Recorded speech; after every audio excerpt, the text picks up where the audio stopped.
What's up everyone, in this tutorial we'll be showing you how to download Delta Executor on Android. In order to do this, we're going to open our browser and we have the website here already open and we're going to drop the link in the description below. Now when you're here, you can tap on download for Android.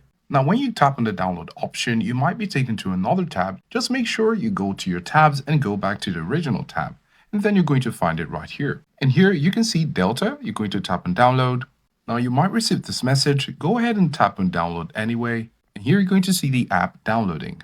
Now we can see that the app has been downloaded, we're going to tap on it to install it. So go ahead and tap on install, and as you can see the app has been installed. You can tap on done or tap on open to enjoy the experience. In order to proceed, you can toggle this on, and then go back, and here you have your Roblox, and from here you can go ahead and enjoy the experience. So this is how to download Delta Executor on Android.